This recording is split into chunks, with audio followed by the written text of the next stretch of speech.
Picture this, you're doom scrolling through your newsfeed, and bam, Chinese researchers charged with smuggling dangerous agro-terrorism weapon into America. Your heart skips a beat. Agro-terrorism? Biological weapons? Are we under attack? Should we start hoarding wheat? Well, hold on to your hazmat suits, folks, because today we're diving into one of the most overblown science stories of the year. And trust me, in a world of Twitter or X, where scientists discover water is wet, or flat earther accidentally proves Earth is round makes headlines, that's saying something. So here's what actually happened. On June 3rd, 2025, the FBI arrested two Chinese researchers, Yunqing Jian and Zunyong Liu, for allegedly smuggling samples of a fungus called Fusarium graminearum into the United States.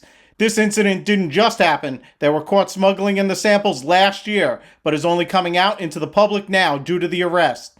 Now, before your imagination runs wild with visions of biological warfare and a crop apocalypse, let me hit you with some context that somehow got buried under all the sensational headlines. This fungus, it's been living in American wheat fields since before your great-great-grandfather was complaining about kids these days.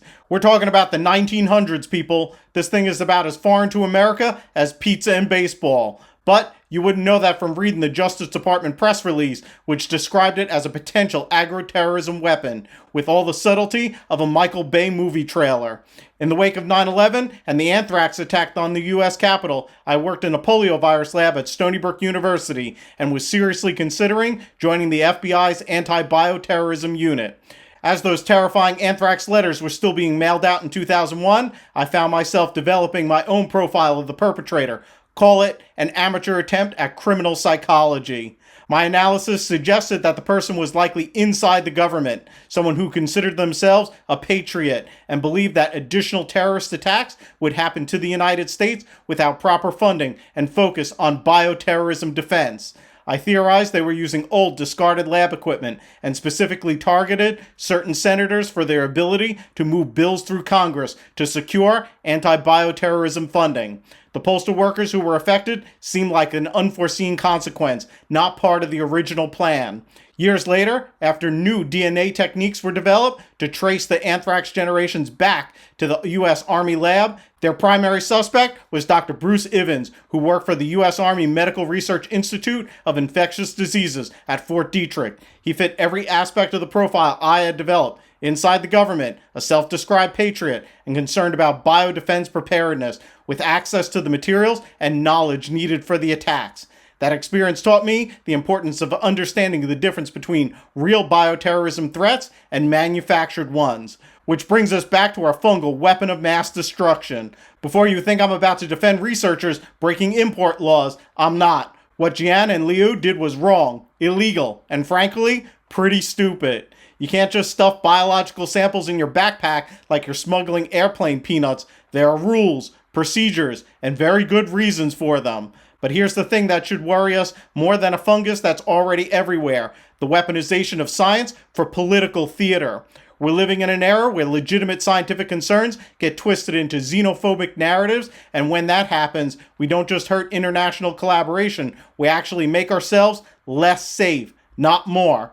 Welcome to Apprentice.io's Industry Insights. I'm Frank Maggiore, and today we're playing everyone's favorite game, separating scientific facts from political theater. We're going to do something radical in 2025. We're going to let science lead the conversation and not the politics. We'll examine what Fusarium graminearum actually is, why it's about as threatening as the common cold, and how the agricultural community has been dealing with this fungus for over a century. We'll also dive deep into the actual research that Yunqing Jian and her principal investigator, Dr. Libo Shan, have been conducting, which reveals a far more nuanced picture of legitimate scientific inquiry rather than agricultural espionage. We'll look at the real defensive measures we have against crop diseases, including cutting-edge RNA interference technologies and AI-powered monitoring systems that can detect outbreaks faster than you can update your Instagram story. We'll explore how DARPA and other defense agencies are actually approaching agricultural security through innovative biotechnology rather than border paranoia. But we'll also tackle the uncomfortable questions about research environments and academic pressure that might drive desperate decisions. When federal funding becomes increasingly scarce and competition grows more intense, do we create conditions where promising researchers feel compelled to cut corners and take dangerous shortcuts? Look, I get it. We're living in tense times. The relationship between the United States and China, it's complicated, and there are legitimate security concerns on both sides. The current administration's broader crackdown on Chinese students and researchers isn't happening in a vacuum, but we're not going to let geopolitics cloud our scientific judgment. We're not going to pretend that every research collaboration is sunshine and rainbows, and we're not going to assume that every Chinese researcher is a spy. What we're going to do is follow the evidence, listen to the experts who actually work with these organisms every day, and ask the hard questions that sensational headlines don't want to address. Because at the end of the day, real security comes from understanding and not from fear. And the best way to protect our agricultural systems isn't to build walls around our laboratories, it's to build better science, better monitoring systems, and yes, better international cooperation. Alright, let's meet our alleged villain, Fusarium graminearum, which sounds like a Harry Potter spell. And if that name sounds scarier than it actually is, well, that's kind of the theme of today's episode, isn't it? Picture this fungus as that neighbor who's been living on your street since before anyone can remember. They occasionally cause problems during the rainy season, and everyone just deals with it because, well, what else are you going to do? So what exactly is Fusarium graminearum? It's a plant pathogen, basically a microscopic troublemaker that infects cereal crops like wheat, barley, corn, and rice. The disease it causes is called Fusarium head blight, or FHB for short, though farmers have a more colorful name for it, scab. And when I say this fungus likes to party during humid, rainy weather, I mean it really likes to party. Give it 48 to 78 hours of warm, wet conditions during flowering, and boom, you've got yourself an outbreak that can spread faster than gossip in a small town. Here's how the infection process works. The fungus produces spores that travel on the wind, sometimes for hundreds of miles, like the world's least welcome frequent flyer program. These spores land on wheat heads during the critical flowering period, and if environmental conditions align perfectly with the fungus's preferences, they germinate and begin their systematic invasion of the grain. The infected wheat heads develop a telltale pinkish-orange coloration that experienced farmers can spot from across a field. This distinctive color comes from the fungus showing off its sporodocia, which sounds like a fancy Italian pasta dish, but is actually just the fungal reproductive structures working overtime to spread more spores. Meanwhile, the wheat kernels themselves shrivel up and become chalky white, essentially transforming your valuable grain harvest into expensive birdseed. Now here's where things transition from agricultural nuisance to legitimate health concern, and why farmers take Fusarium head blight seriously beyond just yield losses. This fungus produces mycotoxins, specifically deoxyvalinol, which most people call DON, because nobody wants to spend their day pronouncing a 12-syllable word that sounds like a chemistry textbook sneeze. Also because Don sounds like a mafia boss. These mycotoxins represent nature's way of saying, hey, maybe don't eat moldy grain. DON can cause vomiting, liver damage, and reproductive issues in both humans and livestock. The FDA maintains strict limits on mycotoxin levels in food and feed products, and for very good reasons that go beyond mere regulatory bureaucracy. But here's the crucial distinction that seems to have gotten completely lost in all the agro-terrorism weapon rhetoric. This represents a quality control challenge in food safety, not a weapons-grade biological threat. Ready for the plot twist that should have been prominently featured in every headline but somehow wasn't? Fusarium graminearum has maintained an established presence in North America since at least the early 1900s. That's right, this alleged Chinese biological weapon has been a documented resident of American wheat fields since before the Wright brothers successfully achieved powered flight. This isn't some exotic pathogen lurking in secret laboratories in Beijing. It's probably actively growing in agricultural fields within 50 miles of wherever you're listening to this podcast right now. The economic impact data tells the real story here. From 1998 to 2000, endemic U.S. strains of this supposedly foreign, dangerous pathogen caused $2.7 billion in direct crop losses across the Midwest alone. When researchers calculated secondary economic impacts, including processing delays, quality downgrades, and market disruptions, the total economic damage reached $7.67 billion between 1993 and 2001. All of this devastation came from fungal strains that were already well established in the American agricultural systems, not from anything smuggled in by researchers in 2024.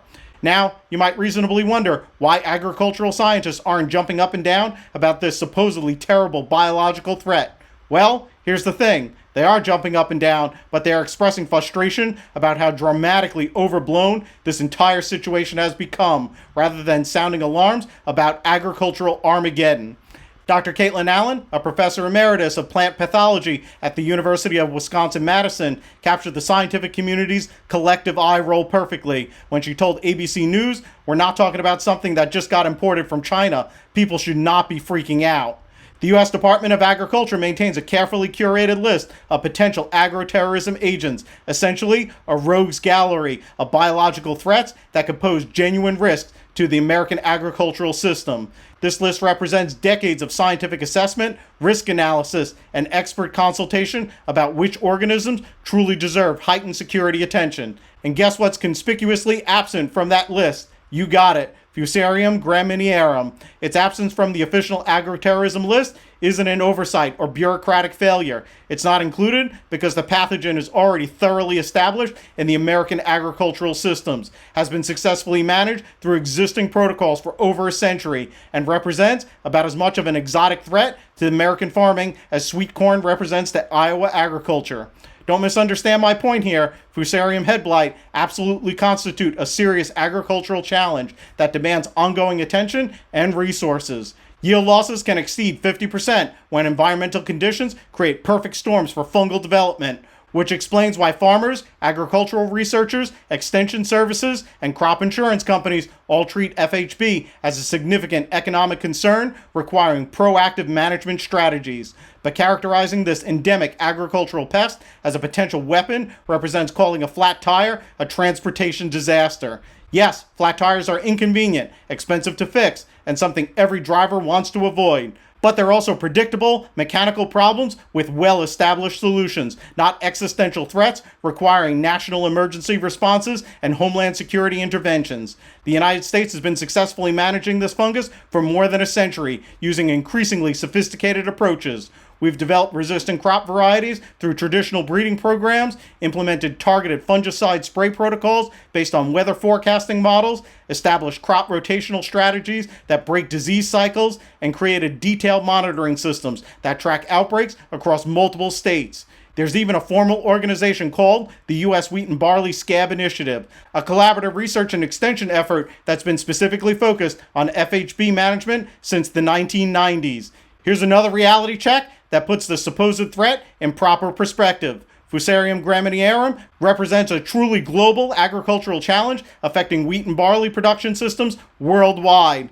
The pathogen causes billions of dollars in combined losses annually across Europe, Asia, South America, Africa, and essentially every continent where small grains are cultivated commercially. This isn't China's secret biological weapon specifically designed to target American agriculture. It's everybody's shared problem with cereal grain production systems. Calling this fungus as a Chinese conspiracy makes about as much sense as declaring rain as a weather-related conspiracy because it occasionally ruins your backyard barbecue plans. Now let's talk about our alleged criminal masterminds, Yunqing Jian and Zunyong Liu. And I use the term criminal masterminds with about as much seriousness as calling someone who jaywalks a transportation terrorist. Yunqing Jian is a 33-year-old postdoctoral researcher working in the Libushan laboratory at the University of Michigan's Department of Molecular, Cellular, and Developmental Biology.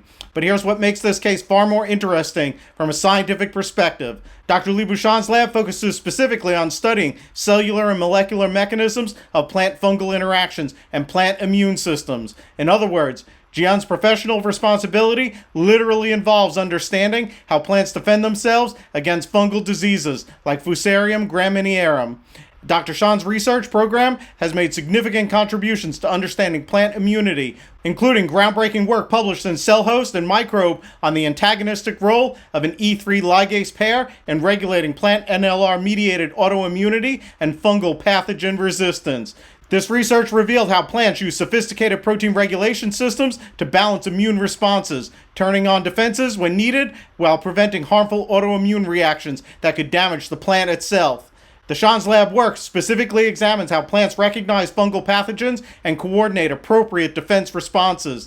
They study the molecular switches that determine whether a plant successfully resists infection or succumbs to disease. This represents fundamental research that directly contributes to developing more effective crop protection strategies. Yunqing Jian herself has been actively contributing to this field through her own research publications. She co-authored a paper in Frontiers in Microbiology called Limonene Formulation Exhibited Potential Application in the Control of Mycelial Growth and Deoxynivalenol Production in Fusarium graminearum. This work demonstrated how natural compounds derived from citrus plants could potentially serve as environmentally friendly alternatives to synthetic fungicides for controlling the exact pathogen she's now accused of smuggling. Her research showed that limonene-based formulations could significantly inhibit Fusarium graminearum growth and reduce the production of the dangerous mycotoxin DAN that we discussed earlier.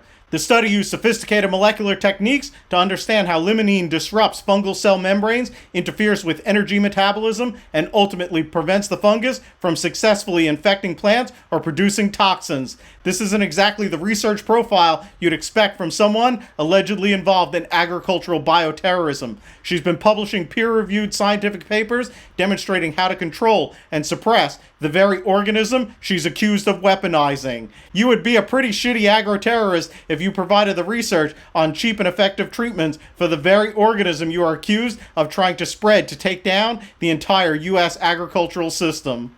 Zunyong Liu, her boyfriend, is a 34-year-old researcher at Zhejiang University in China, where he conducts research on the same pathogen systems. Both researchers were studying Fusarium graminearum to understand its biology and develop better methods for controlling its impact on crops. The situation resembles two cancer researchers being arrested for smuggling dangerous tumor cells when they were actually trying to share research materials to develop better treatments for the disease they're both working to defeat.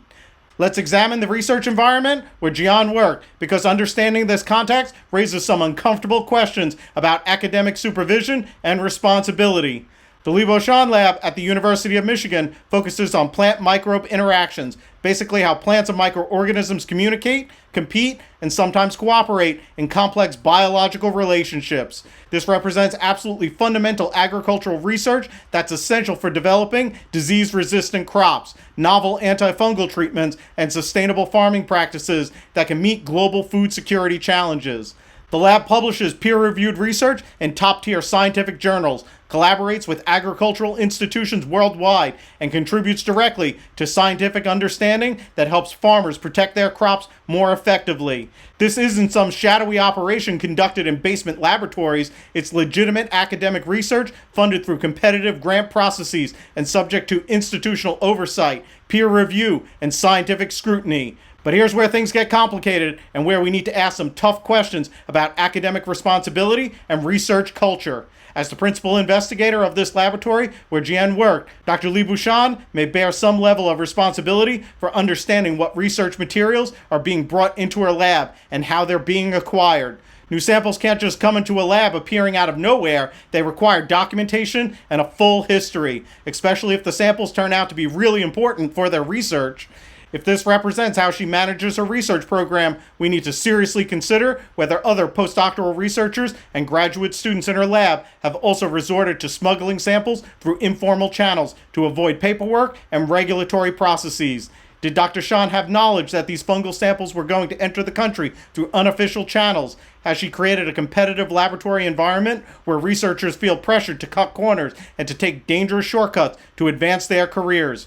Being a graduate student or postdoctoral researcher represents an inherently challenging career stage under the best circumstances. These positions typically involve long hours, less than modest pay, intense competition, and enormous pressure to produce publishable results that can lead to permanent academic positions. The current situation has become even more difficult as federal research funding becomes increasingly scarce, creating an environment where more researchers are competing for fewer available resources.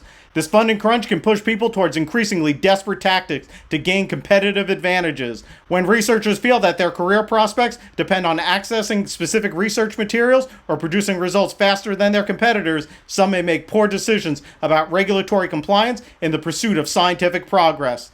None of this excuses what Jian and Liu did. Breaking federal import laws represents a serious violation, regardless of the underlying motivations, but it does provide important context for understanding how these decisions might have seemed reasonable to researchers operating under intense academic pressure.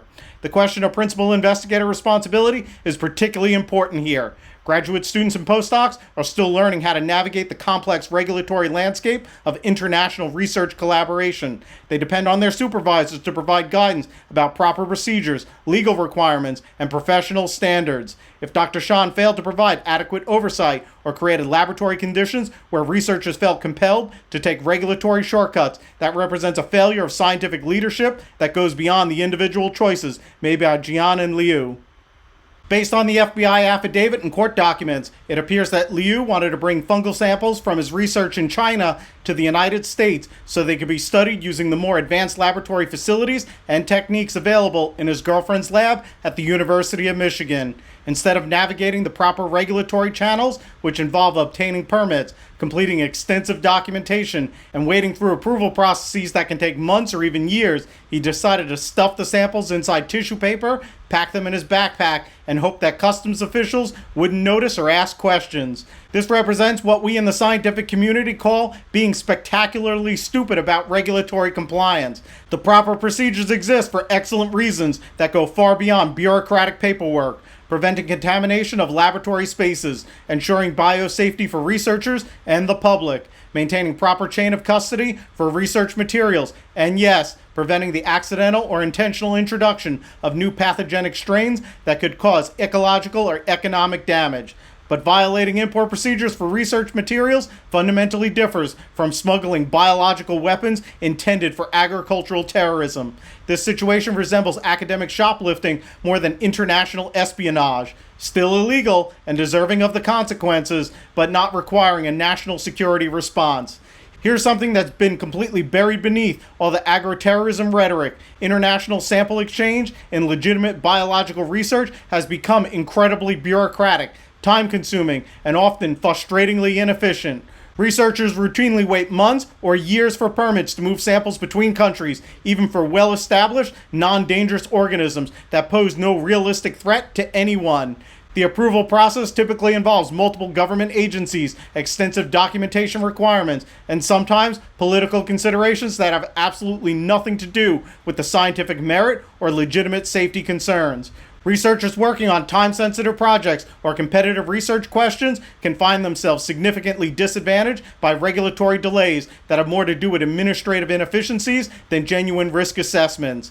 None of this excuses what Jian and Liu did. Breaking the law remains breaking the law, and import regulations serve important protective functions regardless of their inconvenience. But understanding the regulatory context helps explain why researchers sometimes make poor decisions about compliance, even decisions that are genuinely stupid and counterproductive. It's comparable to understanding why someone might jaywalk during rush hour. The official crosswalk is far away, the traffic light cycle takes forever, and they're running late for an important meeting. This doesn't make jaywalking legal, smart, or recommendable, but it provides a more realistic explanation for the behavior than assuming the person represents part of an organized pedestrian terrorist network. Okay, time for the agricultural reality check that should have been prominently featured in the opening paragraph of every news story about this case, but somehow got buried beneath layers of dangerous pathogen hysteria and sensationalized threat assessments. Fusarium graminearum isn't currently invading American agriculture. It has been a thoroughly established component of American agricultural ecosystems for well over a century. This fungus has been causing documented cases of Fusarium head blight in North American crop production systems since at least the early 1900s, giving us more than 120 years of accumulated experience, research data, and practical management knowledge about this organism. The pathogen can be found throughout virtually every wheat and barley growing region across the United States and Canada, from the northern Great Plains states of Minnesota and the Dakotas down to the southern wheat regions of Texas and Oklahoma, from the eastern wheat belt through Pennsylvania and New York to the western production areas of Montana and Washington. If you're involved in commercial small grain production, you're already dealing with Fusarium head blight as a routine part of your agricultural management program. There are certainly different strains of Fusarium graminearum that exhibit varying levels of aggressiveness, toxin production, and host specificity. Some strains may be more infectious or pathogenic than others, which actually provides even stronger justification for conducting comparative research on different fungal populations. The domestic strains of Fusarium are more likely to be adapted to U.S. grown crops, which means that foreign strains are likely to be less effective in transmission and adapting to our environment. Understanding how various strains differ in their biology, infection mechanisms, and vulnerability to control measures represents exactly the kind of scientific work that could save agricultural industries billions of dollars in reduced losses and more effective management strategies. The key point that seems to have been completely lost in all the bioterrorism rhetoric is that this fungus doesn't need to be smuggled into the United States because it's already thoroughly established here. Fusarium graminearum successfully overwinters in crop residues left in fields after harvest, produces airborne spores that can travel hundreds of miles on wind currents, and causes periodic outbreak events whenever weather conditions align with the pathogen's environmental preferences. American farmers incorporate Fusarium head blight management into their annual agricultural planning as routinely as they schedule spring planting and fall harvest activities. During years when weather patterns favor fungal development, particularly when humid conditions coincide with wheat flowering periods, experienced farmers understand they're likely to encounter FHB pressure and have developed comprehensive management strategies ready for implementation.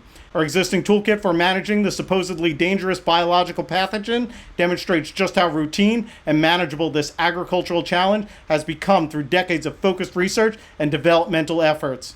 Plant breeders have developed numerous wheat and barley varieties that incorporate genetic resistance to FHB through both traditional breeding methods and modern molecular techniques. While this resistance isn't perfect, Fusarium represents a particularly adaptable adversary in the evolutionary arms race between pathogens and their hosts. It significantly reduces disease severity and provides farmers with valuable tools for minimizing crop losses. Fungicide applications represent another crucial component of integrated FHB management, but success requires precise timing and understanding of disease development patterns. Farmers can apply targeted fungicide treatments during the critical flowering period when weather conditions favor FHB development, but the application window is relatively narrow. Spraying too early provides no protection when the actual infection period arrives, while spraying too late offers little benefit after infection has already occurred. Here's something else that didn't make it into the sensationalized headlines. The United States already maintains extensive monitoring systems specifically designed to track FHB occurrence and impact across the country. State extension services conduct comprehensive annual surveys documenting FHB incidence and severity levels across different regions and crop production systems. University research programs maintain long-term databases tracking pathogen population changes, fungicide resistance development, and the effectiveness of different management approaches. Federal agencies, including the FDA and USDA, monitor mycotoxin levels in grain shipments and food products to ensure consumer safety. We don't need to construct new detection systems for this pathogen because sophisticated monitoring infrastructure is already operational, collecting data continuously and providing information that helps farmers, researchers, and policymakers make evidence-based decisions about FHB management. Now you might reasonably ask whether the fungal strains that were allegedly smuggled could somehow be more dangerous or problematic than what had already been established in North American agricultural systems. That's actually a fair scientific question, but the answer provides yet another reality check about the supposed threat level. We already maintain incredible genetic diversity within the North American Fusarium graminearum populations. This pathogen reproduces through sexual and asexual mechanisms, which continuously creates new genetic combinations and ensures that fungal populations are constantly evolving and adapting. Population genetic studies of North American Fusarium graminearum have identified multiple distinct genetic lineages with different biological characteristics. Some populations produce different combinations of mycotoxins, some exhibit varying levels of aggressiveness on different host plants, and some show different environmental preferences or resistant patterns to fungicide treatments.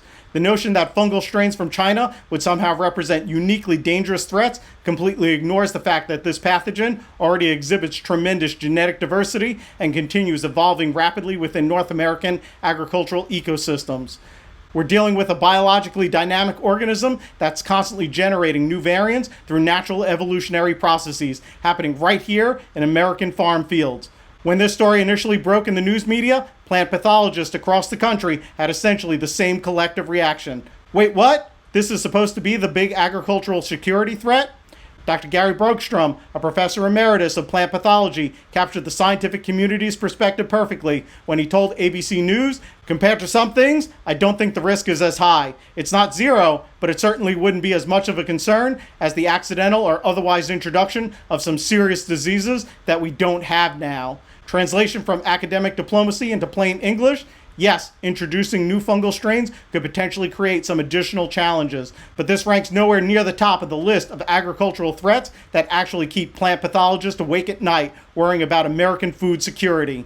The genuine threats to American agriculture involve pathogens that we don't already have well established in our agricultural systems, not minor variants of organisms we've been successfully managing for over a century using increasingly sophisticated approaches. While politicians argue about fungal samples in backpacks, scientists and farmers are building an agricultural defense system that would make science fiction writers jealous. Let me show you what real agricultural security looks like in 2025, because it's far more impressive than anything you'll hear in congressional hearings about Chinese researchers.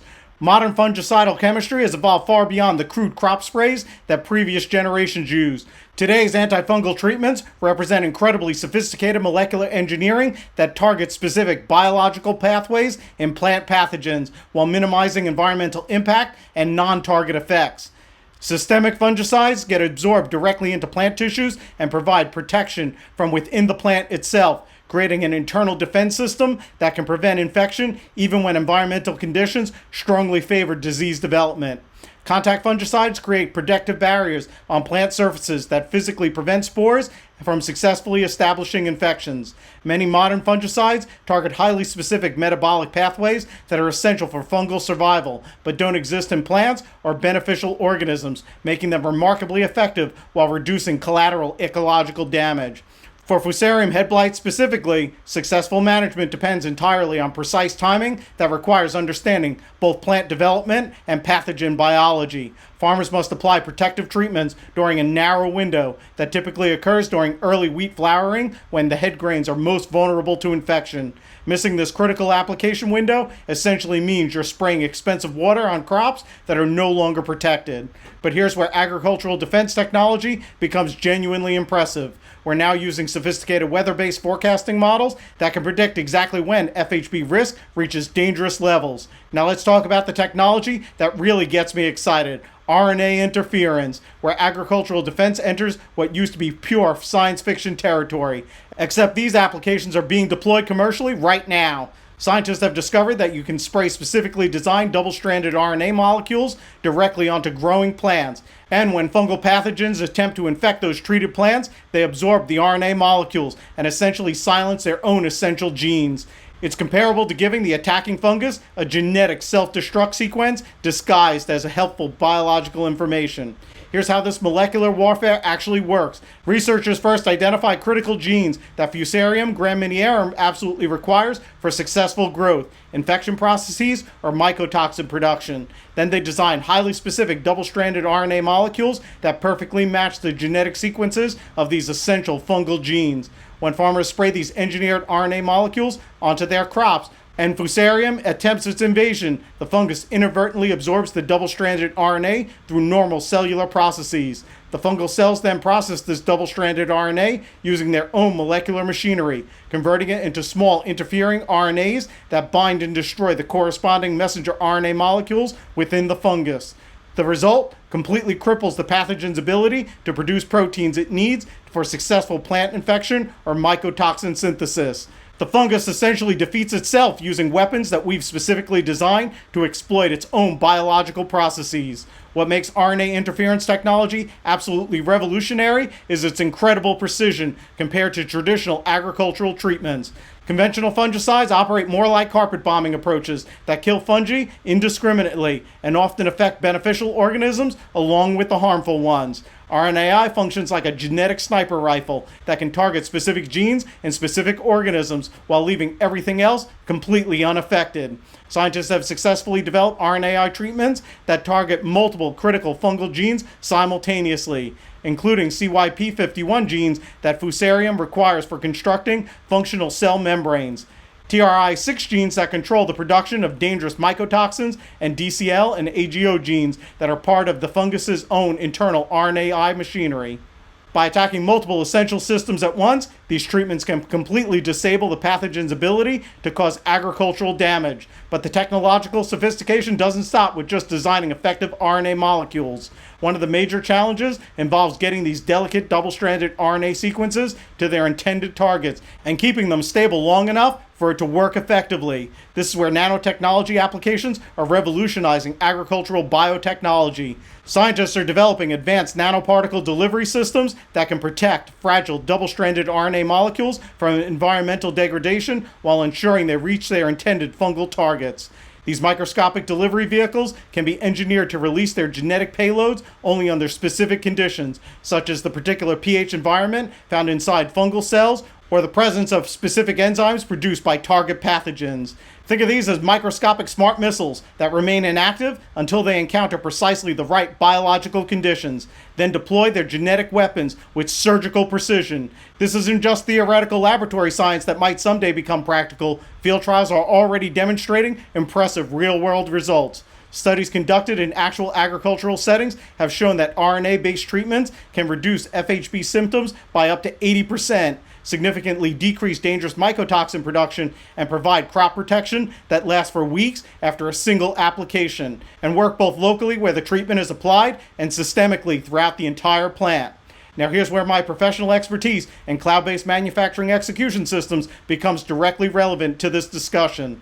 Producing these sophisticated RNA-based agricultural treatments requires manufacturing precision that rivals pharmaceutical production standards, and every single batch must meet exacting specifications. Each batch of double-stranded RNA must be synthesized with perfect accuracy. Incorrect genetic sequences, improper molecular lengths, or contamination with unintended materials could render treatments completely ineffective or potentially create unintended biological effects. This level of manufacturing precision demands advanced manufacturing execution system platforms that can track every aspect of the production process in real time. Modern cloud-based manufacturing execution systems provide the comprehensive monitoring and control capabilities that RNA-based agricultural treatments absolutely require. These platforms can track every raw material used in double-stranded RNA synthesis from initial procurement through final product release, monitor critical process parameters continuously during every manufacturing step, ensure complete batch-to-batch consistency across multiple production runs, maintain comprehensive traceability documentation that connects every finished product back to its original raw materials, and generate the detailed regulatory compliance documentation required for agricultural product approvals. For RNA-based agricultural applications, we're essentially bringing pharmaceutical-grade manufacturing standards to agricultural biotechnology. The precision requirements are absolutely extraordinary, and the economic stakes are enormous when single production batches can represent millions of dollars in development costs and market value. Speaking of high-tech agricultural defense capabilities, autonomous drone technology is completely revolutionizing how we apply crop protection treatments with unprecedented accuracy and efficiency. Modern agricultural drones can map entire farming operations with GPS precision that's accurate within inches, apply treatments only to specific areas that actually need intervention based on real-time crop monitoring data, and then deliver RNA sprays and other biological treatments with pinpoint accuracy that minimizes waste and environmental impact, operating completely autonomously using AI-powered flight planning and navigation systems, and then provide immediate feedback about application rates, coverage patterns, and treatment effectiveness. Imagine coordinated fleets of autonomous drones that can detect early signs of FHB infection using advanced multispectral imaging sensors, then immediately deploy targeted RNA treatments to those specific problem areas while leaving healthy crop areas completely untreated. This isn't science fiction. These integrated systems are being tested and deployed in commercial agricultural operations right now. The defensive systems we're developing go far beyond reactive treatments. They're becoming genuinely predictive in ways that allow farmers to prevent problems before they become serious economic threats. All these advanced technologies get integrated into comprehensive agricultural defense systems that combine weather-based disease forecasting with autonomous drone-based monitoring and treatment applications, RNA-based precision targeting of specific pathogens, biocontrol agents that provide long-term suppression of harmful organisms, real-time data analytics that continuously optimize management decisions, and cloud-based coordination systems that can manage protective strategies across thousands of acres simultaneously. This isn't some distant future that might eventually become reality. Components of these integrated systems are already being deployed in commercial agricultural operations, and the technology is advancing rapidly towards even more sophisticated applications. Now let's talk about how defense agencies actually approach agricultural security, because it's far more sophisticated and interesting than arresting researchers for carrying endemic fungi across borders. The Defense Advanced Research Projects Agency, DARPA, has been quietly revolutionizing agricultural defense through some genuine innovative programs that demonstrate what serious security planning actually looks like. These aren't knee-jerk reactions to manufactured threats, but carefully designed initiatives that address real vulnerabilities in our food systems. DARPA's Insect Allies program represents exactly the kind of creative thinking that defense agencies bring to agricultural challenges. Instead of building walls around laboratories, they're engineering insects to deliver beneficial genes directly to growing crops in the field. Imagine aphids that have been modified to carry RNA sequences that can enhance plant disease resistance, or leafhoppers that can deliver genetic instructions to help crops survive drought conditions. This approach recognizes that agricultural threats can emerge faster than traditional breeding programs can respond. So having the ability to rapidly deploy genetic improvements directly to growing crops could provide crucial advantages during agricultural emergencies. It's the difference between waiting years for new resistant varieties versus implementing protective changes in weeks or months.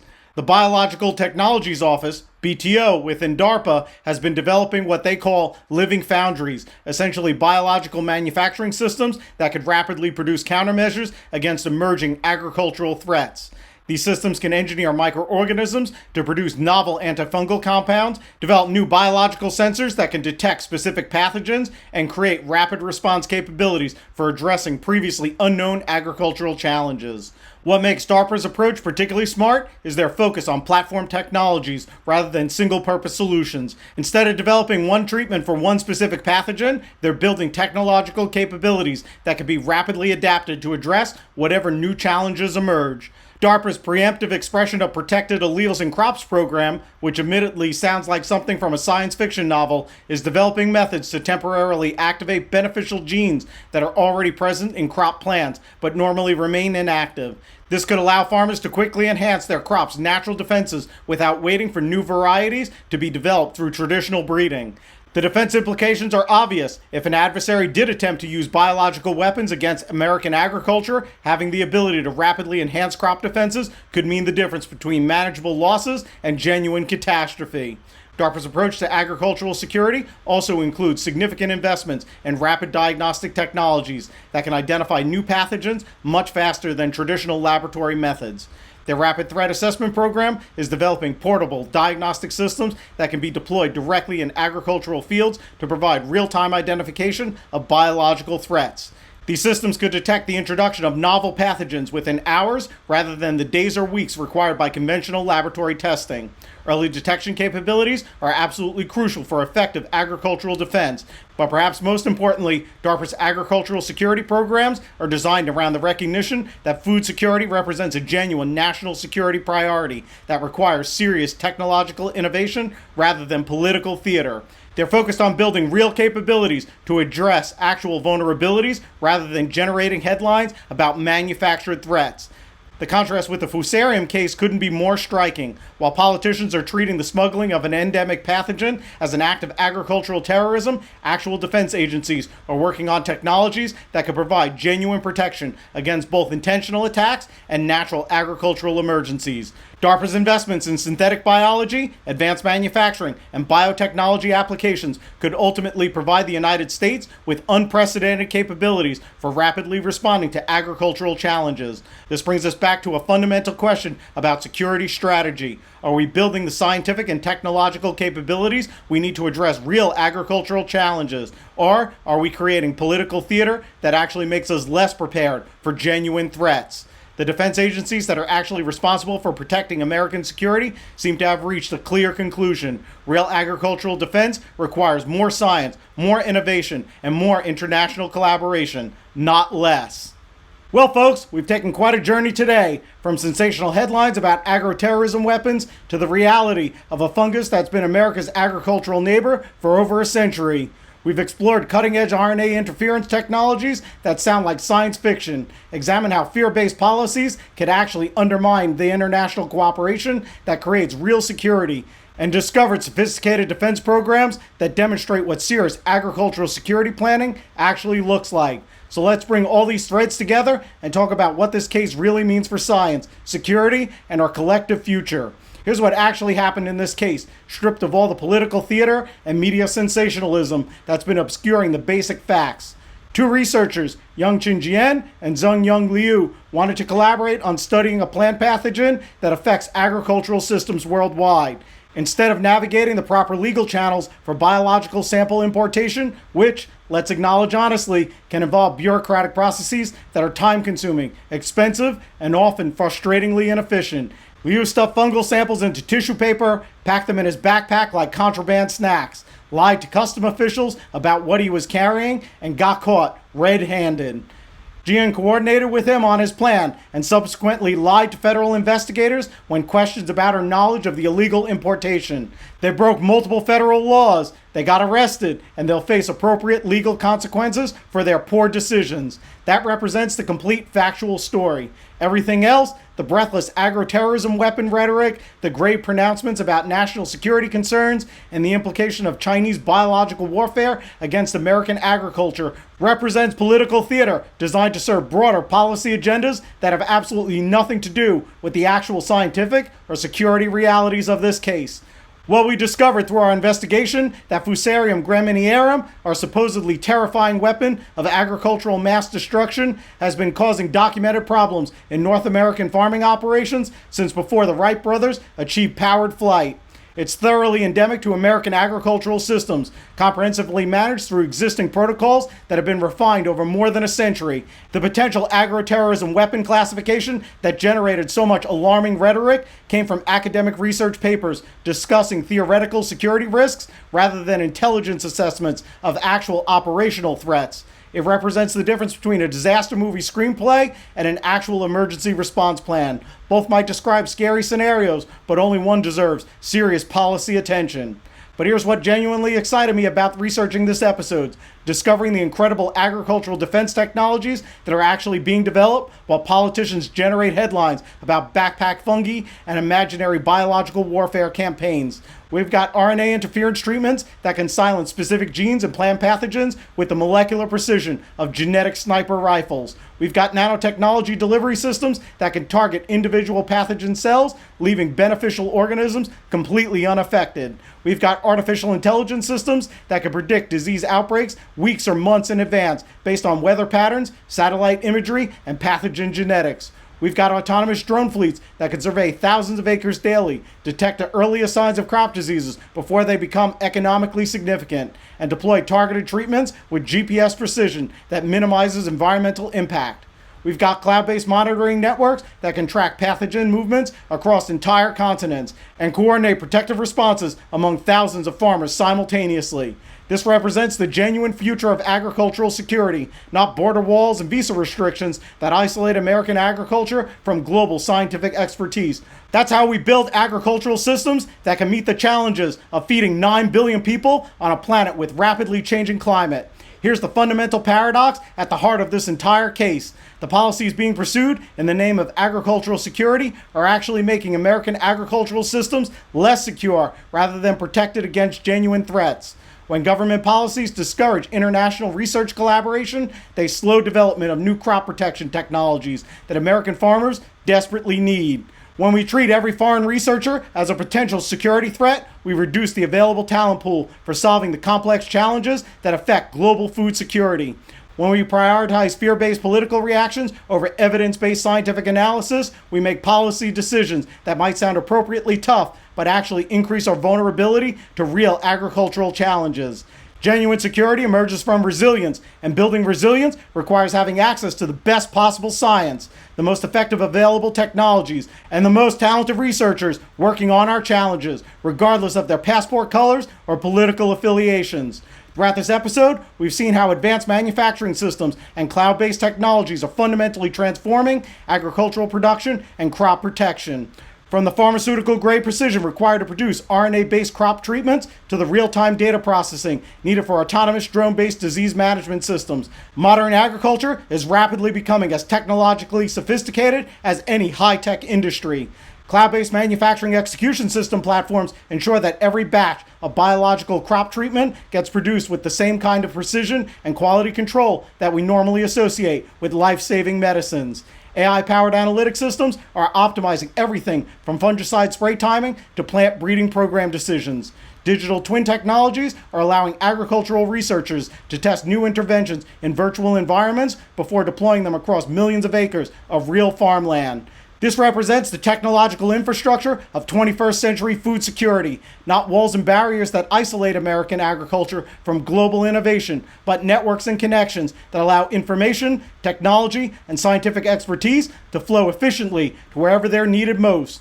What this case really demonstrates is the urgent need for evidence-based agricultural policy development that can distinguish between actual security threats and research misconduct, encourage beneficial international collaboration while maintaining appropriate oversight for genuinely sensitive activities, support technological innovation rather than creating bureaucratic obstacles that hinder scientific progress. Focus limited security resources on real vulnerabilities rather than manufacture political threats, and build long-term resilience through international cooperation rather than short-term political advantages through isolationist policies.